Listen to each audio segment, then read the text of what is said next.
สื่อคือการทำงานเชิงรุกที่ดีที่สุดการรอให้คนเข้าวัดแล้วจึงแสดงธรรมเหมือนแต่ก่อนนั้นอาจจะสายเกินไป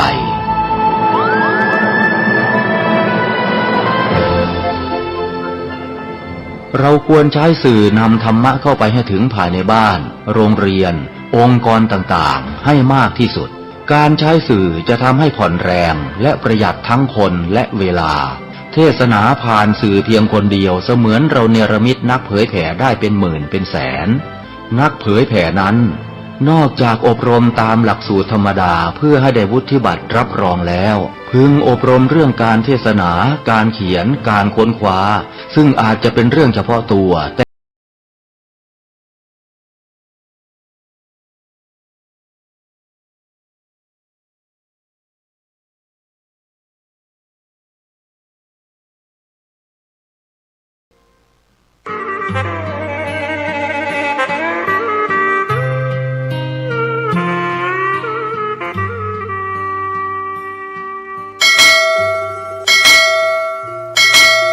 ประชาชนชาวเชียงใหม่ที่เคารพทุกท่านขณะนี้จังหวัดเชียงใหม่กำลังเผชิญกับปัญหาหมอกควันและฝุ่นละออง PM 2.5 ที่ส่งผลกระทบต่อสุขภาพของประชาชนอย่างรุนแรงสาเหตุหลักมาจากการเผาในที่โล่งด้วยเหตุนี้จึงขอความร่วมมือจากพี่น้องประชาชนทุกท่านงดการเผาในที่โล่งทุกชนิดตั้งแต่วันที่ 1 มกราคมถึง 15 พฤษภาคม2568 หากมีความจำเป็นต้องเผาอย่างยิ่งต้องลงทะเบียนผ่านระบบไฟล์ดี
ขอเชิญร่วมงานปริวาสกรรมสืบสารงานพระศาสนาบวชเนกขมาบารมีพราหมณ์ปฏิบัติธรรมประจำปี 2568 ระหว่างวันที่ 1-10 มีนาคม 2568 ณ สำนักวิปัสสนาปฏิบัติบูชาพระพุทธบาท4 รอยหลวงปู่ทองสิริมังคโลตำบลสลวงอำเภอแม่ริมจังหวัดเชียงใหม่ขอเชิญทุกท่านร่วมเป็นเจ้าภาพถวายภัตตาหารวันละ 15,000 บาทข้าวต้มเช้าวันละ 1,500 บาทน้ำปานะวันละ 1,000 บาทหรือตามกำลังศรัทธามีพระสงฆ์เข้าร่วมปริวาสกรรมในครั้งนี้จำนวน100 รูปและขอเชิญทุกท่านร่วมทอดผ้าป่าสามัคคีและร่วมพิธีสืบชะตาหลวงในวันอังคารที่ 11 มีนาคม 2568 วัตถุประสงค์เพื่อสร้างศาลาปฏิบัติธรรมบำเพ็ญบุญและหล่อองค์ทองเหลืองพระนางจามเทวีพระสุพรรณกัลยาสมเด็จพระนเรศวรมหาราชสมเด็จพระเอกาทศรสสมเด็จพระเจ้าตาก กษิณมหาราชปางสมาธิหน้าตัก36 นิ้วสูง41 นิ้วและขอเชิญร่วมเป็นเจ้าภาพเททองเหลืององค์ละ 250,000 บาทพร้อมฐานที่ประทับหรือตามกำลังศรัทธากำหนดงานเวลา 9 นาฬิกาพิธีสืบชะตาหลวงเวลา 10 นาฬิกา 39 นาทีพิธีทอดพระป่าสามัคคีโอกาสนี้จึงขอเรียนเชิญทุกท่านร่วมทำบุญตามกำลังศรัทธาสร้างเสริมบารมีกายดีจิตใจแจ่มใสเป็นมงคลชีวิตผ่านบัญชีธนาคารกรุงไทยสาขาโลตัสแม่แตงชื่อบัญชีพระกิตตินัทพรพิชิตวัฒนากิจและนางสาวสุวรินทร์อินทร์สวรรค์แม่ชีและนายนรงค์ศรีทิพันธ์เอกเลขที่บัญชี 876064848 1สอบถามข้อมูลเพิ่มเติมได้ที่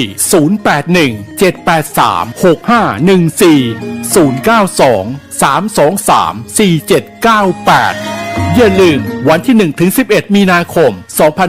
2568 เชิญร่วมงานปริวาสกรรมและทำบุญทอดพระป่าสามัคคีณสำนักวิปัสสนาปฏิบัติบูชาพระพุทธบาท400หลวงปู่ทองสิริมังคโลตำบลสลวงอำเภอแม่ริมจังหวัดเชียงใหม่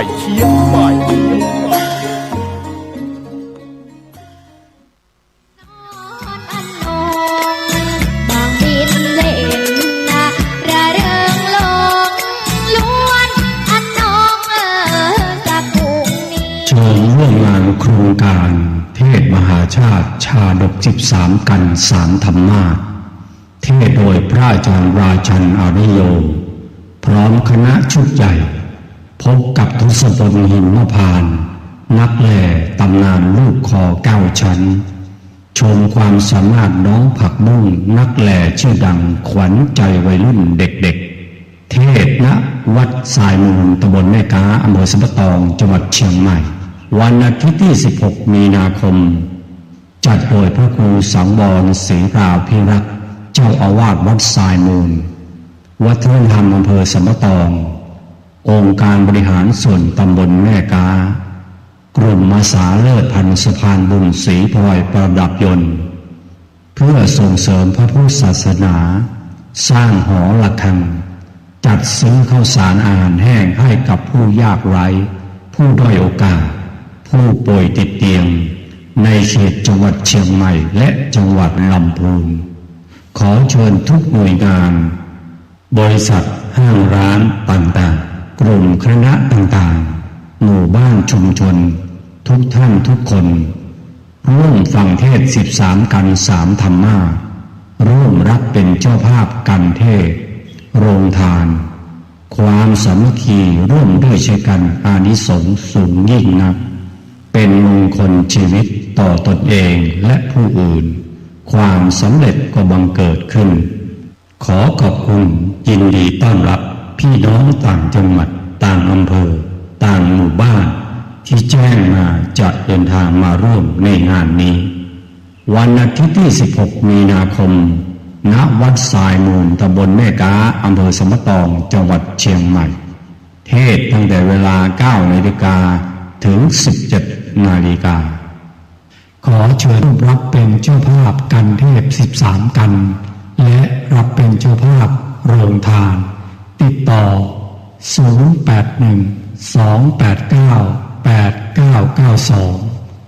099-393-1966ท่านกำลังติดตามรับฟังสถานีวิทยุกระจายเสียงพระพุทธศาสนาแห่งชาติและสังคมคลื่นเพื่อการศึกษาพระพุทธศาสนาและวัฒนธรรมระบบ FM 104.5 เมกะเฮิรตซ์รายการต่อไปเป็นรายการคดีโลกคดีธรรม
ไทย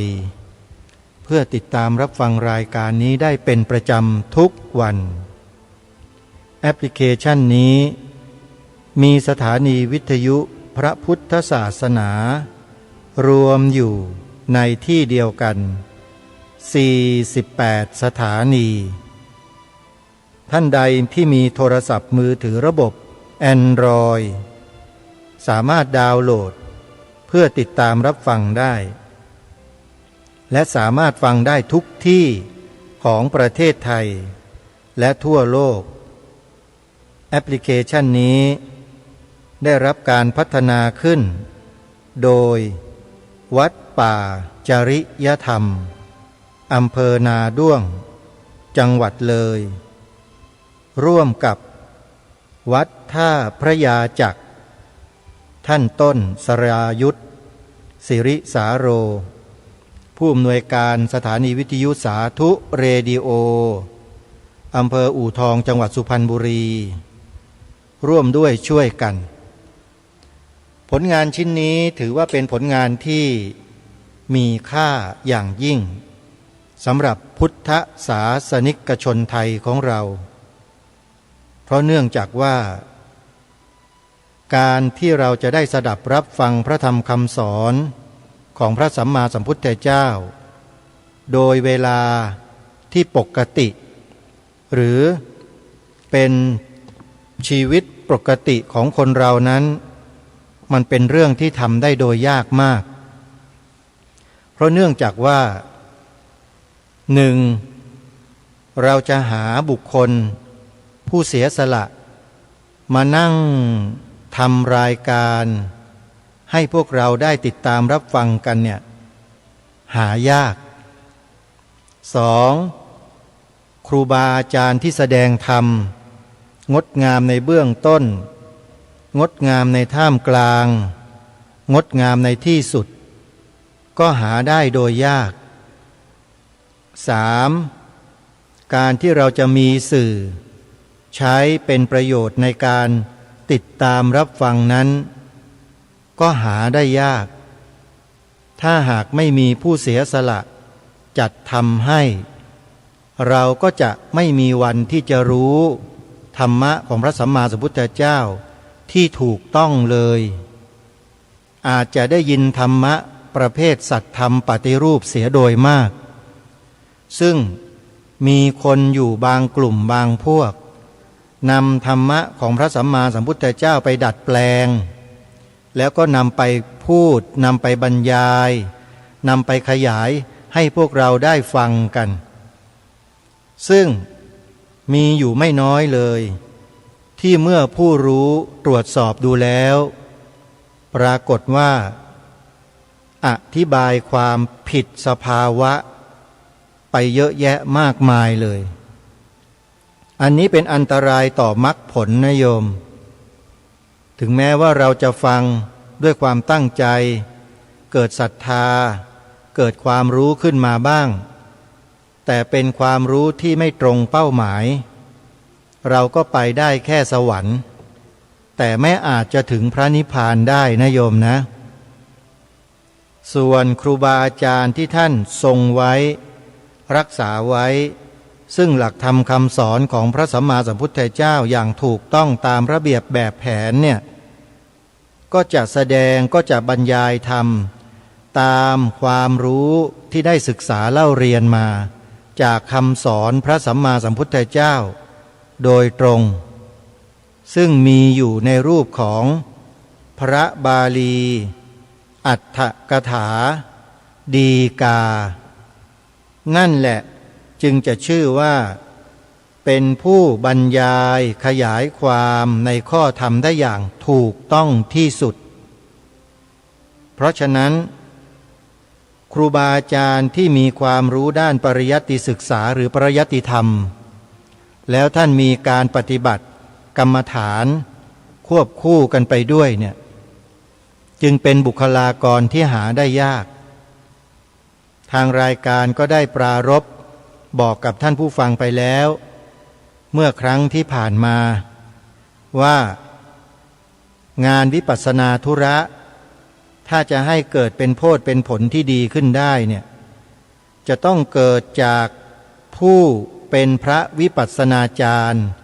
ที่ทรงความรู้ทั้งทางด้านปริยัติและปฏิบัติควบคู่กันไปทั้งสองด้านไม่ใช่เพียงอย่างใดอย่างหนึ่งเท่านั้นรู้ปริยัติแต่ไม่เคยปฏิบัติเลยเนี่ยก็ได้แต่ปริยัติมาสอนมาบอกแต่ไม่เข้าใจสภาวะตามความเป็นจริงเวลาโยคาวจรท่านใดที่ปฏิบัติมาติดอยู่ในสภาวะใดสภาวะหนึ่งท่านมหาปรริญญาที่ไม่เคยปฏิบัติมาก่อนแก้ให้เขาไม่ได้นะท่านอย่าคิดว่าการเรียนจบสูงแล้วจะแก้ปัญหาเหล่านี้ให้กับผู้ปฏิบัติได้นะครับแก้ไม่ได้นะครับถ้าท่านไม่เข้าใจด้วยตัวของท่านเองมาก่อนเพราะฉะนั้นเมื่อเรียนแล้วจะต้องปฏิบัติจึงจะเข้าถึงในสิ่งที่ตนเองเรียนนั้นด้วยถ้าไม่ปฏิบัติไม่เดินจงกรมไม่นั่งสมาธิให้เข้าถึงสภาวะตามความเป็นจริงเนี่ยไปสอนใครมันก็ได้แต่สอนนะฮะแต่ไปแก้ปัญหาที่มันคาอยู่ในใจเขาไม่ได้ไปติดอยู่ที่ญาณนั้นญาณนี้ไม่รู้จักจริงๆแล้วเรื่องนี้เป็นเรื่องที่สำคัญมากมันคือกุญแจที่จะไขไปสู่ประตูแห่งปัญญาในลำดับที่สูงขึ้นสูงขึ้นเหมือนกับการก้าวขึ้นบันไดโยมถ้าหากว่าบันไดขั้นที่หนึ่งเราก้าวขึ้นไปแล้วบันไดขั้นที่สองก็จะรอเราอยู่ให้เราก้าวขึ้นไปต่อแต่การจะก้าวขึ้นไปได้เนี่ยคนนั้นต้องมีกำลังพอถึงจะก้าวขึ้นไปได้ยิ่งสูงก็ต้องยิ่งใช้กำลังเยอะญาณหรือปัญญาเนี่ยอัตถกถาจารย์ท่านได้ขยายความไว้ทำความเข้าใจเอาไว้ให้แก่พวกเราชนรุ่นหลังเนี่ยว่ามีถึง16ขั้นนู่นน่ะเรียกว่าโสรสญาณหรือญาณ16ผู้ที่แตกฉานในการเทศนาอธิบายให้ความรู้เรื่องญาณ16ได้ดีที่สุดไม่มีใครเกินท่านเจ้าคุณพระธรรมธีรราชมหามุนีโชฎกญาณสิทธิปรริยนธรรม9ประโยคพระคณาจารย์เอกฝ่ายวิปัสสนาธุระซึ่งในเมืองไทยนั้นได้รับแต่งตั้งเพียงรูปเดียวในสมัยอดีตเขาจะมีคณาจารย์เอกฝ่ายวิปัสสนาธุระกับคณาจารย์เอกฝ่ายคันธธุระซึ่งทั้งสองตำแหน่งนี้ปรากฏว่ามีอยู่กับบุคลากรของวัดมหาธาตุยุวราชรังสฤษทั้งสองรูปเลยเป็นคณาจารย์เอกทั้งสองฝ่ายเลยฝ่ายวิปัสสนาธุระและฝ่ายคันธธุระฝ่ายวิปัสสนาธุระก็คือหลวงพ่อโชฎกญาณสิทธิปรริยนธรรม9ประโยคตามที่ได้กล่าวมานั่นเองแล้วฝ่ายคันธธุระล่ะฝ่ายคันธธุระในสมัยอดีตก็คือพระธรรมโกษาจารย์ชอบอนุจารีมหาเถระราชบัณฑิตท่านเป็นราชบัณฑิตรูปแรกเป็นพระสงฆ์รูปแรกของประเทศไทยนะโยมได้รับพระราชทานแต่งตั้งเป็นราชบัณฑิตฝ่ายวรรณศิลป์ดำรงสมณศักดิ์ครั้งสุดท้ายที่พระพิมลธรรมชอบอนุจารีมหาเถระราชบัณฑิตอาตมาภาพเป็นลูกศิษย์ของท่านรุ่นสุดท้ายที่อยู่ในกรุงเทพมหานครที่วัดมหาธาตุแห่งนี้นี่แหละโยมยังเหลืออยู่อาตมาเนี่ยรูปหนึ่งรูปเดียวด้วยในวัดมหาธาตุ หลวงพ่อท่านเจ้าคุณพระพิมลธรรมชอบอนุจารีมหาเถระราชบัณฑิตเป็นพระมหาเถระรูปสุดท้ายของกรุงรัตนโกสินทร์ที่ดำรงสมณศักดิ์พระพิมลธรรมเป็นรูปสุดท้ายโยมแห่งกรุงรัตนโกสินทร์ตำแหน่งสมณศักดิ์นี้จะไม่มีการแต่งตั้งให้ใครอีกเป็นอันขาดเพราะเขามีความเชื่อว่าเป็นอาถรรพ์อาตมาภาพถือว่าเป็นเด็กวัดลูกศิษย์วัดคนหนึ่งที่ได้มีโอกาสอุปัฏวัฏฐากพระพิมลธรรมคือสมณศักดิ์ที่อาถรรพ์ตามความเชื่อของคนในวงการเขาว่าอย่างนั้นโยมแต่ก็ถือว่าได้ทำหน้าที่ของตนเองถวายการรับใช้หลวงพ่อมาตั้งแต่อายุน้อยๆ13-14 ขวบก็ได้โอกาสรับใช้หลวงพ่อจนกระทั่งถึงอายุ19-20หลวงพ่อก็มีอาการผิดปกติในวันที่ท่านมากรุงเทพมหานครอาตมาภาพเป็นผู้สังเกตเห็นอาการของหลวงพ่อเป็นคนแรกท่านใช้ให้อาตมาภาพไปซื้อคอมพิวเตอร์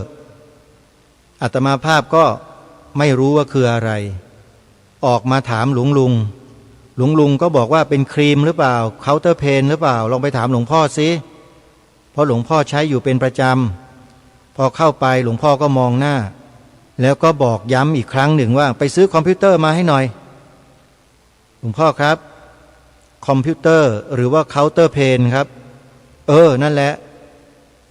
นั่นคืออาการที่บ่งบอกถึงสมองเส้นเลือดในสมองของหลวงพ่อเริ่มมีปัญหาแล้ว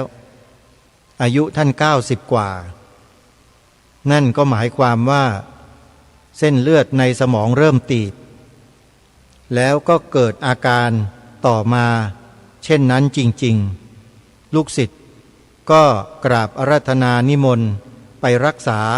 เป็นครั้งแรกที่โรงพยาบาลมิชชั่นแต่อยู่รักษาอาการที่โรงพยาบาลดังกล่าวไม่กี่วันก็ต้องย้ายหลวงพ่อไปยังโรงพยาบาลอื่นแล้วก็รักษาไปตามอาการนี่คือพระมหาเถระผู้ใหญ่ในสมัยอดีตที่บอกเล่าให้ฟังว่าท่านมีตำแหน่งถึงคณาจารย์เอกฝ่ายคันธธุระและวิปัสสนาธุระโดยเฉพาะในฝ่ายวิปัสสนาธุระที่พูดเอาไว้ตั้งแต่ต้นคือหลวงพ่อโชดกญาณสิทธิพระธรรมธีรราชมหามุนีปริยนธรรม9 ประโยคเนี่ยท่านเทศลำดับญาณทำให้นักปฏิบัติหรือผู้ปฏิบัติได้เกิดความรู้ความเข้าใจในสภาวะที่ตนเองได้เข้าถึงแต่ละขั้นแต่ละตอนแต่ละคนแต่ละผู้แต่ละนามแต่ละรูปเกิดความเข้าใจที่กระจ่างแจ้งขึ้นเยอะแยะมากมายและเสียงเทศลำดับญาณของหลวงพ่อนั้นก็มีการเผยแพร่อยู่ในโลกโซเชียลเน็ตเวิร์กโดยเฉพาะใน YouTube ท่านที่สนใจก็สามารถไปพิมพ์หาในชื่อเทศลำดับญาณได้เลยแล้วท่านจะทราบซึ้งกับพระธรรมเทศนาในกันนี้ขององค์หลวงพ่ออย่างมากแต่ต้องขอเตือนสติท่านทั้งหลายไว้ด้วยว่าเมื่อฟังเทศลำดับญาณของหลวงพ่อแล้วเนี่ยอย่าหลงตัวเองนะอันนี้เตือนด้วยความหวังดีนะอย่าคิดว่าตัวเองได้นั่นได้นี่เป็นนั่นเป็นนี่ถ้าอย่างนั้นเราก็ไม่ใช่แล้วอย่าไปแสดงความรู้สึกเช่นนั้นออกมาแต่จงฟังเพื่อประดับเป็นความรู้ในการที่จะพัฒนาตนเองให้สูงยิ่งขึ้นไปไม่ใช่เอาไปโอ้อวดเอาไปคุยเอาไปโม้ไม่มีทางที่จะสำเร็จได้หรอกคนพวกนี้อย่าไปคุยนะคุยมันไม่ใช่คนที่ปฏิบัติแล้วถ้าคุยโม้เนี่ยครูบาอาจารย์ท่านสอนท่านย้ำเหลือเกินเรื่องนี้อย่าไปคุยอย่าไปพูด ครูบาอาจารย์ท่านบอกว่ากรรมฐานมันรั่วพวกเนี้ยรั่วหมดเลยมันเหมือนกับน้ำที่ใส่มาเต็มดีๆแล้วไปเจาะรูภาชนะตัวเองเสียฉิบคือไปเที่ยวคุยโม้อยู่นั่นแหละมันก็เสียหายหมดอารมณ์กรรมฐานนะทุกอย่างทุกย่างก้าวทุกอารมณ์ทุกลมหายใจเข้าออกเนี่ยผู้ปฏิบัติต้องมีสติกำหนดรู้อยู่ตลอดเวลาไม่ใช่กำหนดรู้ตอนมาเดินจงกรมนั่งสมาธิแค่นั้นไม่ต้องมาปฏิบัติเราไม่ได้ผลน่ะบอกตรงๆว่าไม่ต้องมาปฏิบัติถ้าจะมากำหนดเฉพาะตอนเดินจงกรมกับนั่งสมาธิเท่านั้นอย่ามาปฏิบัติไม่ได้ผลการปฏิบัติวิปัสสนากรรมฐานเนี่ยจะต้องเริ่มต้นกำหนดตั้งแต่ต้นไปโดยลำดับไม่มีขาดสายเลยเวลาพักเวลาดื่มเวลากินเวลาเหยียดเวลาคู่เวลานอนเวลาพูดเวลาฟังเวลาแล้วแต่สารพัดมันคือการกำหนดรู้มีสติอยู่ตลอดเวลาแม้แต่เวลานอนหลับแม้แต่เวลาหลับไปแล้วฝันก็ต้องกำหนดรู้ด้วยสติของเราเนี่ยอย่าคิดว่ากำหนดไม่ได้นะฝันเนี่ยกำหนดได้นะไม่เชื่อลองถามครูบาอาจารย์ดูดิที่ท่านเป็นนักปฏิบัติเนี่ยท่านเหล่านั้นทราบดีว่าคนเรานอนหลับแล้วเนี่ยเวลาฝันกำหนดได้ไหมสติกำหนดได้ฮะได้ชัดเจนเลยพอกำหนดแล้วความฝันก็หายไปเราก็หลับต่ออาการหลับเหล่านั้นก็มีสติตื่นมาปุ๊บสติมาปั๊บเลยอาการง่วงซึมงัวเงียไม่มีเด็ดขาดสำหรับนักปฏิบัติที่แท้จริงนี่คือความจริงท่านผู้ฟังถ้าผู้พูดไม่ผ่านประสบการณ์เหล่านี้มาก็จะพูดแบบนี้ไม่ได้เพราะผ่านมาแล้วแต่ยังอยู่ในโลกียะโยมยังไม่ได้มรรคไม่ได้ผลนะย้ำหลายครั้งนะอาตมายังไม่ได้มรรคไม่ได้ผลยังไม่ถึงมรรคญาณยังไม่ถึงผลญาณแต่ไปแค่วิปัสสนาญาณที่เป็นโลกียะเท่านั้นเองยังข้ามไม่พ้นโยมแต่เพียงเท่านี้ก็สามารถที่จะบอกสอนผู้ที่ต้องการปรารถนาจะมาศึกษาเรียนรู้วิปัสสนากรรมฐานตามแนวมหาสติปัฏฐานสูตรได้แนะนำให้ได้บอกให้ได้แนะแนวทางให้ได้แก้ปัญหาให้ได้นะแต่จะทำให้ทุกท่านทุกคนผ่านพ้นโคตรภูญาณไปสู่มรรคสู่ผลนั้นทำไม่ได้นะอันนี้ทำไม่ได้ต้องทำด้วยตัวเองกันหมดทุกคนเลยต้องทำด้วยตัวเองคือต้องฝึกฝนอบรมตนไปอย่างต่อเนื่องยาวนานอย่างไม่ขาดสายเลยแล้วจะเข้าถึงด้วยตัวเองแต่ถ้าทำหยุดทำเพียงแค่ไม่กี่วันทำเพียงแค่ไม่กี่เดือนอย่าหวังมันไม่สำเร็จหรอกต้องกำหนดเอาไว้เลยว่าตลอดชีวิตตลอดลมหายใจนู่นน่ะไม่มีการไม่มีเวลาที่กำหนดการปฏิบัติวิปัสสนากรรมฐานเนี่ยปฏิบัติได้ตลอดชีวิตแม้แต่ที่กำลังพูดอยู่นี่ก็ปฏิบัติได้ใครบอกว่าปฏิบัติไม่ได้ได้หมดทุกอิริยาบถทุกย่างก้าวทุกสิ่งทุกอย่างปฏิบัติได้ทั้งหมดเพราะมันเป็นอาการกำหนดรู้รูปนามที่เป็นไปมีอะไรบ้างล่ะที่ไม่ใช่รูปไม่ใช่นามที่กำลังเป็นไปอยู่เนี่ยรูปนามทั้งนั้นรูปังอนิจจังเวทนาอนิจจาสัญญาอนิจจาสังขาราอนิจจาวิญญาณังอนิจจังรูปังอนัตตาเวทนาอนัตตาสัญญาอนัตตาสังขาราอนัตตาวิญญาณังอนัตตาสัพเพสังขาราอนิจจาสัพเพธัมมาอนัตตาตินี่ที่เราสวดกันทุกวันในตอนเช้าเนี่ยถ้าเราแปลด้วยเนี่ยจะยิ่งดีมากๆเลยบทเนี้ยทำให้เราเกิดความสลดเกิดความสังเวช ในรูปนามสังขารทั้งหลายทั้งปวงได้ดียิ่งขึ้นคลายถอนความยึดมั่นถือมั่นได้เป็นอย่างดีสวดกันทุกวันไม่รู้ว่าเข้าไปในกระดูกเข้าไปในเอ็นเข้าไปในเลือดเข้าไปใน DNA กันบ้างหรือเปล่าโดยเฉพาะเข้าไปในจิตในใจกันบ้างไหมคำสอนของพระพุทธเจ้าเนี่ยรูปังอนิจจังเป็นต้นรูปังอนัตตาวิญญาณังอนัตตาเป็นที่สุดเข้าไปถึงกระดูกเอ็นเลือดเนื้อ DNA จิตใจบ้างหรือไม่ต้องมีอยู่ตลอดนะคำสอนนี้ต้องดำรงมั่นอยู่ในสติสัมปชัญญะอยู่ในปัญญาของเราตลอดทุกสิ่งทุกอย่างเป็นอนิจจังทุกขังอนัตตาไม่มีสิ่งใดเลยที่คนเราจะต้องมั่นหมายยึดมั่นถือมั่นพระสัมมาสัมพุทธเจ้าตรัสสอนไว้อย่างนั้น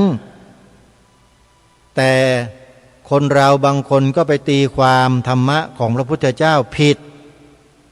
หาว่าสอนแบบเนี้ยสอนให้คนไม่เอางานไม่เอาการสอนให้ปล่อยละปล่อยวาง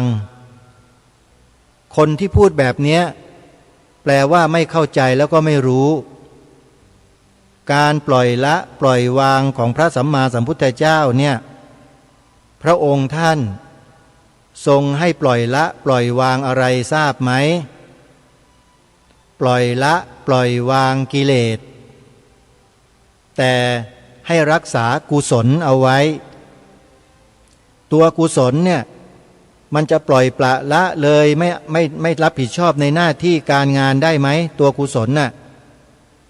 ไม่ได้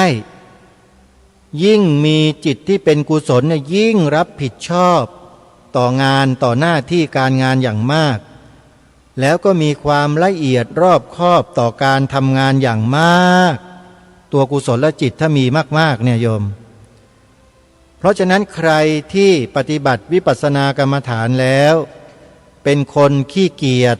เกียจคร้านเป็นคนเห็นแก่ได้เห็นแก่ดีเห็นแก่มีเห็นแก่เป็นเห็นแก่กินเห็นแก่นอนเนี่ยอันนี้ถือว่าไม่ใช่แล้วมาปฏิบัติเพื่ออาศัยกินอาศัยนอนเท่านั้นแต่นักปฏิบัติที่แท้จริงที่ได้ผลเนี่ยเขาจะไม่เกียจคร้านไม่เห็นแก่กินไม่เห็นแก่นอนไม่เห็นแก่ได้ไม่เห็นแก่มีไม่เห็นแก่เป็นอะไรทั้งดำรงสติมั่นอยู่ในรูปในนามของตนเองตลอดพิจารณาอาการเกิดอาการดับของรูปนามอยู่เนืองๆจิตเขาจะเป็นสมาธิอยู่ตลอดเป็นสมาธิอ่อนๆโยมสมาธิไม่ได้มีมากอะไรมากเพียงแค่รู้ดูตามอาการเป็นไปของรูปนามที่เกิดขึ้นตั้งอยู่ดับไปเกิดขึ้นตั้งอยู่ดับไปให้ทันกับสภาวะตามความเป็นจริงเท่านั้นแล้วเดี๋ยวสิ่งต่างๆที่เป็นปัญญาความรู้อันแตกฉานเนี่ยก็จะค่อยๆผุดขึ้นมาทีละนิดเกิดขึ้นมาทีละหน่อยรวมกันผสมกันกลายเป็นกลุ่มเป็นก้อนของปัญญาอันเข้มแข็งขึ้นพอเกิดปัญญามากๆมักกลายเป็นสมังคีก็ตัดกิเลสขาดกระจุยกระจายไปหมดระเบิดทิ้งไปเลยอันนี้เป็นสภาวะที่โยคาวจรผู้ปฏิบัติก็จะได้ประสบในลักษณะอาการที่แตกต่างกันไปจะไม่เหมือนกันนะโยมแตกต่างกัน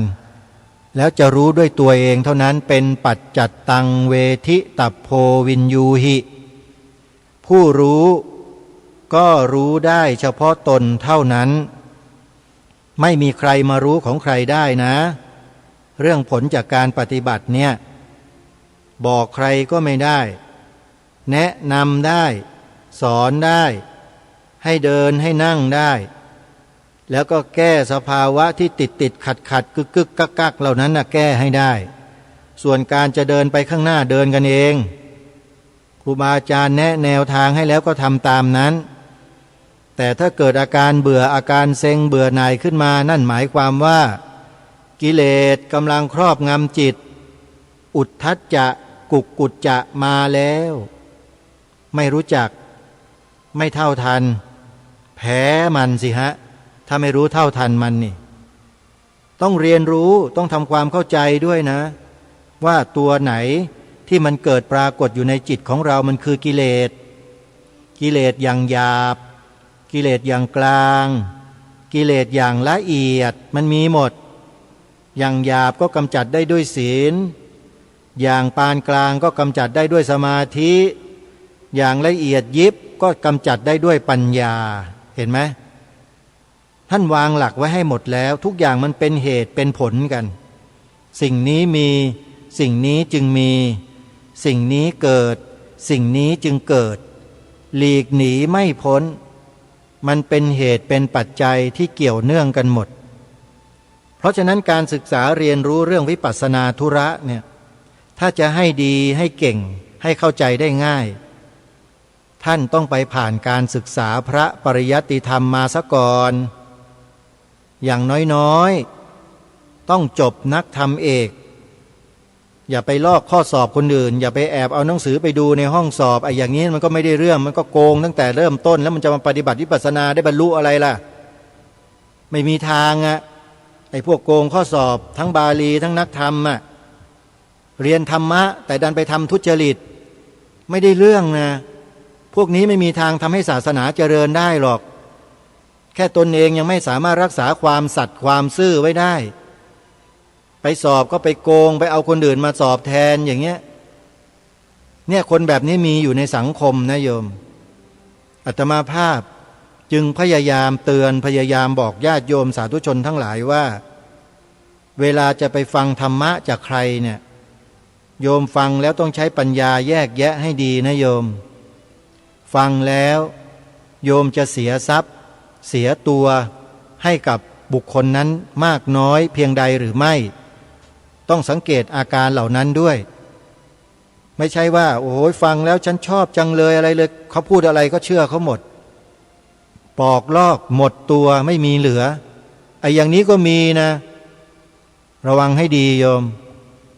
แต่อาตมาไม่ได้พูดถึงขนาดว่าโยมไม่ต้องถวายนะโยมถวายแล้วบาปถวายแล้วผิดไอ้พระสงฆ์ที่รับเงินก็เป็นมหาโจรทั้งนั้นอาตมาไม่เคยพูดพวกนี้นะมีแต่คนกลุ่มหนึ่งนะที่พูดอยู่ทุกวันไม่เคยหยุด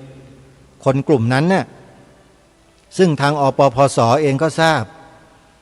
ทางพระมหาอุเทนปัญญาปริทัศน์ปรริยนธรรม9ประโยควัชนะสงครามเนี่ยยิ่งทราบใหญ่เลยนะองค์นั้นน่ะเพราะเป็นคนมาเปิดเผยใน YouTube กลุ่มพวกนี้ท่านใช้ชื่อว่าทูตเทวทัตทุจินเนี่ยพวกนี้กล่าวหาพระกับโยมที่ถวายปัจจัยพระเนี่ยว่าพวกนี้เป็นคนบาปหมดเลยนั่นแปลว่าไอ้ที่เราทำบุญกันมานี่มันก็เป็นบาปหมดนะดิทำตัวอย่างกับพระพุทธเจ้านะไอ้พวกนี้อาตมาเนี่ยขอตำหนิหน่อยแรงๆหน่อยทุกวันยังพูดไม่เลิกนะเนี่ยถวายเงินพระเป็นบาปอย่างงู้นอย่างนี้อะไรต่างๆเนี่ยพวกนี้ทั้งนั้นแหละกลุ่มเดียวกันทูตเทวทัตทูตจินทั้งหมดมันจะไปบาปอะไรพระท่านต้องจำเป็นต้องใช้ไอ้ปัจจัยหรือเงินที่โยมมาถวายมันเป็นกระดาษกับโลหะที่เขาสมมุติกันขึ้นมาใช้แทนปัจจัย4โยมพวกนั้นมันคิดมากคิดซะจนหัวงอกหัวดำแล้วก็ไปย้อมผมทาหน้ากันอยู่นั่นน่ะอันนี้ไม่ได้กระแนะกระแหนนะพูดเรื่องจริงโยมอาตมากระแนะกระแหนใครไม่เป็นหรอกไอ้คำว่ากระแนะกระแหนนะคือไปเทียบเคียงไปลบหลู่อะไรของเขาก็เขาเป็นอย่างนั้นจริงๆก็พูดตามความจริงไปแนะกระแหนอะไรที่ไหนล่ะเพราะฉะนั้นเวลาจะฟังใครเนี่ยฟังแล้วให้จับมาพิจารณาประเด็นเหล่านั้นว่าถ้าเราไปทำตามเขาแล้วเนี่ยประโยชน์ที่จะได้กับสิ่งที่มันจะสูญเสียหายไปเนี่ยอะไรมันมากกว่ากันไปพิจารณากันเองนะโยมอาตมาไม่ได้ยั่วยุโยมแต่จงใช้ปัญญาจงใช้ปัญญาโยมอย่าใช้อารมณ์ถ้าใช้อารมณ์มันไม่ใช่คนใช้อารมณ์เนี่ยพอฟังปุ๊บก็เชื่อปั๊บไม่ชอบปุ๊บเกลียดปั๊บอันนี้เขาเรียกว่าใช้อารมณ์ไม่ใช่มนุษย์แต่เป็นอะไรก็ไม่รู้ แต่ถ้าเป็นมนุษย์ที่มีปัญญามีใจที่สูงแล้วเนี่ยฟังทุกอย่างฟังไปเลยแต่ให้มีความมั่นคงอยู่ในใจว่าเหตุและผลต่างๆที่เราสามารถพิจารณาศึกษาให้เกิดองค์ความรู้ขึ้นได้ด้วยตนเองมันมีอยู่ไม่จำเป็นต้องให้ใครมันมาชี้นำเราคนทุกวันนี้นิสัยเสียชอบให้ผู้อื่นชี้นำตัวเองอยู่เรื่อยถ้าเกิดดีมันก็ดีไปหรอกแต่ถ้าชี้นำไปในทางที่ไม่ดีไม่ถูกต้องล่ะก็ฉิบหายกันเท่านั้นแหละก็เหมือนอย่างที่กล่าวไปเมื่อสักครู่นี้เห็นไหมถวายเงินพระเป็นพวกคนบาปพระที่รับเงินจากโยมกับพวกมหาโจรเห็นไหมอย่างเนี้ยเราไปเชื่อกันได้ยังไงใช้ปัญญากันหรือเปล่าเปล่าสมองอะไรก็ไม่รู้พอฟังปุ๊บก็เชื่อปั๊บไม่พิจารณาไตร่ตรองไม่ทบทวนไม่ดูเหตุดูผลอะไรกันเลยแล้วก็ไปกล่าวตามเชื่อตามคนพวกนั้นว่าพระเป็นมหาโจรกันทั้งบ้านทั้งเมืองอย่างเนี้ยอันนี้ไม่พูดพวกเราก็จะไม่เข้าใจกันไม่รู้กันก็จำเป็นต้องพูดให้มันเห็นภาพชัดๆไม่พูดแล้วมันจะรู้เรื่องกันไหมล่ะก็ไม่รู้ก็ถูกเขาครอบงำอยู่นั่นแหละถูกเขาหลอกอยู่นั่นน่ะโยมก็ไม่ต้องสนับสนุนไม่ต้องทำบุญกับพระแล้วไปทำบุญกับโจรนู่นใช่ไหมไปให้โจรไม่ต้องให้พระหรอกเพราะเราไปเชื่อคนบางประเภทว่าพระเป็นมหาโจรเราก็เชื่อเขาไงก็ไม่ต้องทำบุญก็ไปทำบาปกันเถอะงั้นน่ะเนี่ยนี่คือสิ่งที่เราต้องใช้ปัญญาพิจารณากันให้ดีอย่าลืมนะว่าในสมัยอดีตแล้วก็ปัจจุบันที่ผ่านมาเนี่ยมันมีกระบวนการอยู่กระบวนการหนึ่งที่ต้องการจะล้มพระพุทธศาสนาในเมืองไทยให้มันสาบสูญให้มันหายไปให้มันตายไปให้มันบาดเจ็บให้มันทรมานให้มันเละเทะเขามีกระบวนการของเขาอยู่กระบวนการนั้นไม่มีอยู่ในอินเทอร์เน็ตไปเสิร์ชหาเท่าไหร่ก็ไม่เจออาตมาลองดูแล้วไม่ว่าจะเป็นระบบโซเชียลประเภทไหนก็ตามพอพิมพ์คำนี้เข้าไปแล้วหาไม่เจอไม่มีฮะซึ่งเขาทำได้ทำไม่ให้เจอข้อมูลจริงได้แต่ยังไงมันก็หนีไม่พ้นความจริงหรอกคุณทำอะไรกับพระพุทธศาสนาไว้คนที่เขารู้อยู่เขาเห็นอยู่มีหลักฐานข้อมูลอยู่เขาก็สามารถที่จะนำมาเผยแพร่นำมาถ่ายทอดให้กับผู้คนได้ที่ว่าเมื่อสักครู่นี้กระบวนการที่ว่าดังกล่าวนี้เขาทำมาตั้งแต่ปีพ.ศ. 2505 ถึง 2508 โยมเขาประชุมกันวางแผนกันระยะยาวเรียกว่าจะล้างกันทั้งโลกเลยไม่ให้ไอ้มนุษย์อย่างพวกเราที่นับถือศาสนาพุทธเนี่ยมันก้าวไปข้างหน้าไปสู่เป้าหมายที่สูงสุดได้ก็เลยใช้กระบวนการวิธีการหลอกล่อสารพัดหลอกล่อไม่หลอกล่อธรรมดาก๊อปปี้ด้วยแต่ภาษาจริงๆเขาเรียกว่าไดอะล็อกคัดลอกเลยลอกแบบหมดเลยพระสงฆ์ศาสนาพุทธมีพระป่าเหรอทำพระป่าบ้างพวกเรามีกฐินเหรอพวกเราทำกฐินกันบ้างแต่ทำกฐินมันทำไม่สำเร็จเพราะมันไม่มีเหตุมีปัจจัยที่พร้อมจึงทำไม่ได้ก็เลยเลิกกันไปเคยทำนะพวกนี้เคยทำกฐินนะทำซองพระป่าแจกก็มีและโดยเฉพาะยืมเอาศัพท์เอาแสงทางพระพุทธศาสนาเราไปใช้หมดเลยโยมไปใช้หมดเลยนี่แหละเขาเรียกว่าไดอะล็อกกลืนเรื่องนี้ต้องไปฟังพระเดชพระคุณท่านเจ้าพระคุณสมเด็จพระพุทธโฆษาจารย์ปอ.ประยุตโตท่านบรรยายไว้หรือท่านเจ้าคุณพระธรรมเมธาพรระแบบทิตยาโนนี่พูดชัดเลยเรื่องนี้ไดอะล็อกญาติโยมใครที่ไม่เคยมีประสบการณ์ในเรื่องพวกนี้มาก่อนก็จะไม่รู้ซึ้งหรอกว่าคนพวกนี้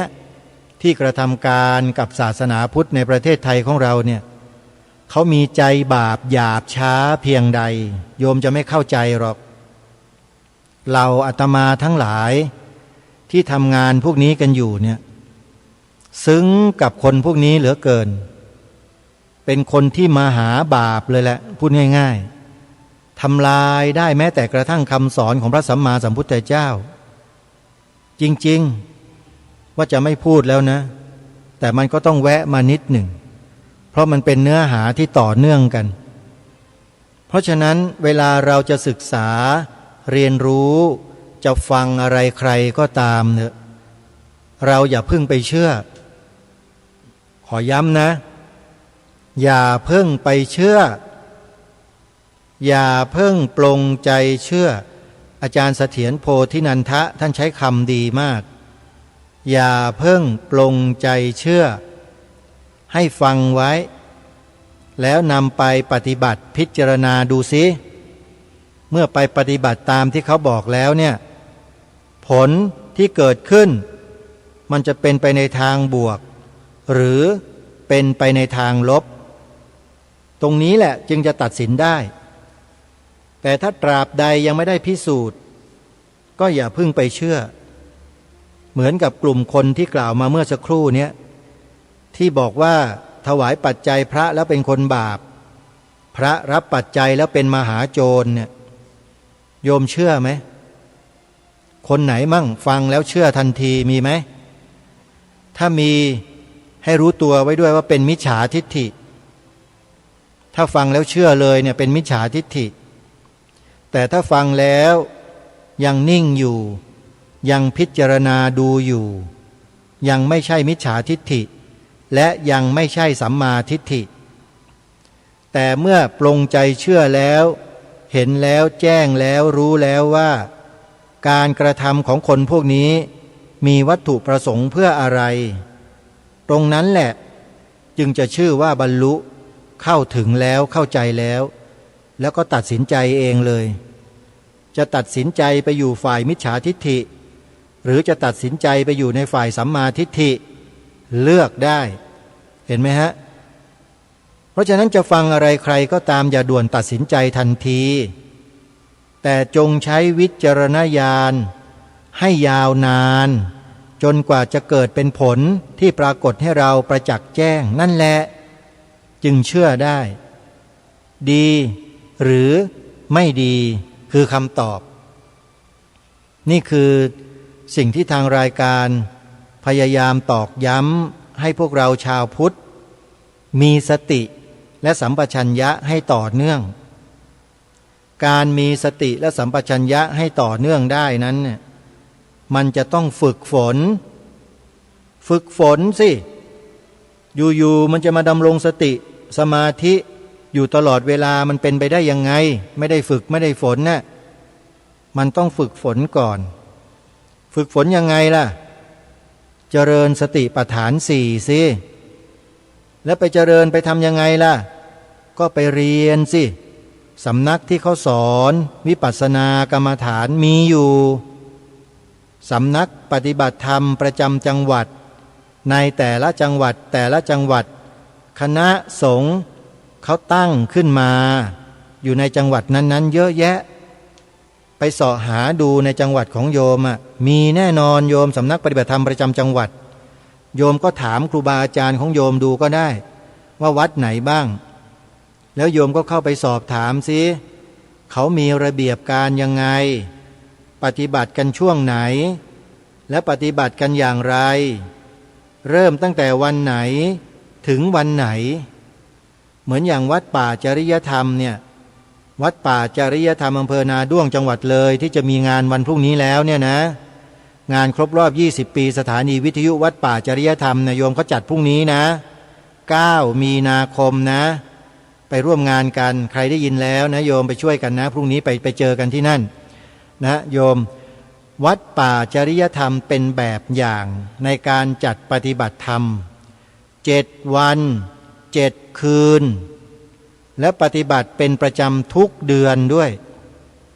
ใครไปวัดป่าจริยธรรมแล้วไม่พลาดแน่นอนวันที่1ถึงวันที่7ของทุกเดือนแต่ถ้าสร้างมหาอุโบสถเสร็จเมื่อไหร่ วัดป่าจริยธรรมจะจัดปฏิบัติตลอด24ชั่วโมงโยมแล้วเดี๋ยวอาตมาจะไปช่วยถ้าโบสถ์เสร็จนะไปช่วยแน่นอนนะอันนี้ลั่นวาจาไว้แล้วโบสถ์เสร็จเมื่อไหร่แล้วมีการจัดอบรมจัดศึกษาเรียนรู้วิปัสสนากรรมฐานเมื่อไหร่เดี๋ยวพระครูประหลัดนรงฤทธิ์จะไปช่วยสอนไม่เคยสอนวิปัสสนาให้ใครนะอาตมาไม่เคยสอนนะโยมแต่จะไปสอนที่วัดป่าจริยธรรมเนี่ยเป็นวัดแรกของชีวิตอันนี้ขอบอกเลยตอนที่ปฏิบัติอยู่2 พรรษาอยู่ที่วัด2 พรรษาแรกเนี่ยตั้งแต่บวชแรกๆมาเนี่ยพอจบ2 พรรษานั้นแล้วก็ไม่เคยไปสอนใครเลยสอนแต่ตัวเองมาโดยตลอดจนกระทั่งถึงเวลานี้แล้วก็ยังคงสอนตัวเองอยู่อย่างนี้เรื่อยไปมันสอนตัวเองได้วิปัสสนาเนี่ย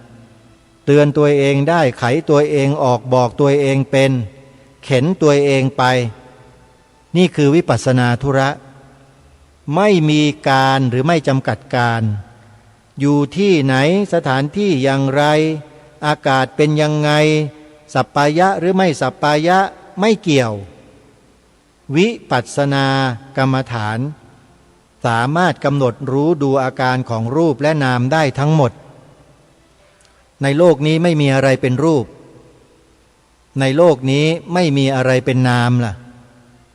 มันมีทั้งรูปและนามอยู่ด้วยกันนี่แหละโดยเฉพาะนามธรรมเนี่ย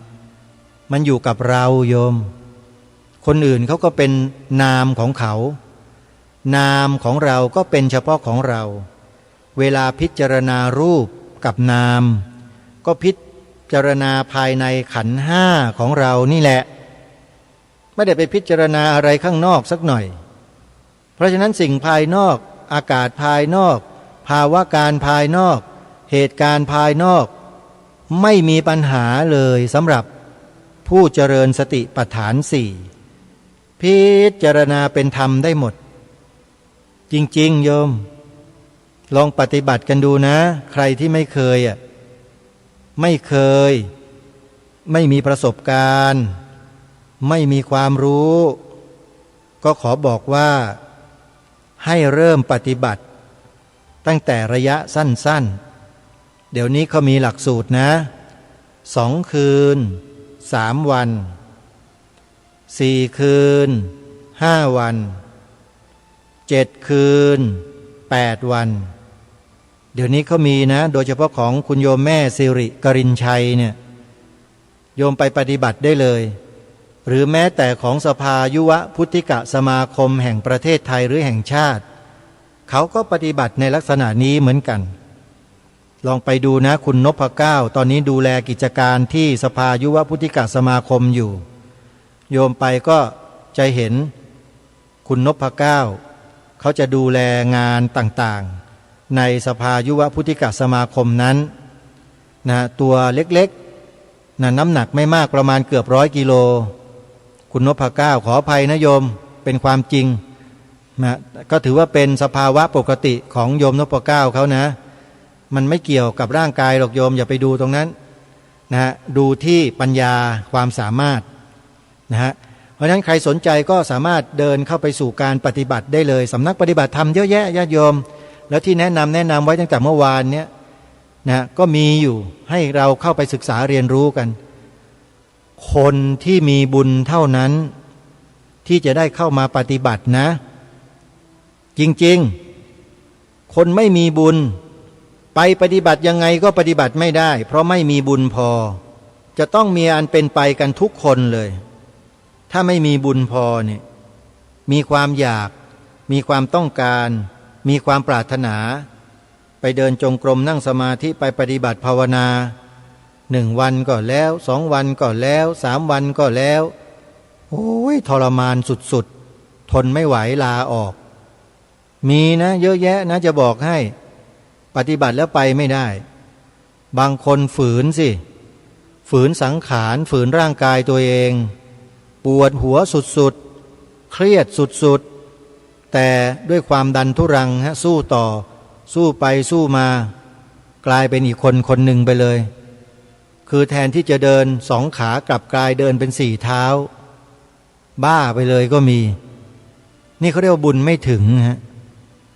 เพราะฉะนั้นอย่าทำเป็นเล่นไปนะเรื่องวิปัสสนาธุระนี่ถ้าไม่มีบุญมีวาสนาที่สั่งสมมาแต่อดีตชาติแล้วมาฝึกฝนมาอบรมตนเนี่ยมันไปไม่ได้นะโยมแต่ก็ให้กำลังใจนะสำหรับทุกท่านทุกคนที่ไม่สามารถฝึกและปฏิบัติได้เนี่ยขอให้เล่าเรียนท่องบนตำรับตำรา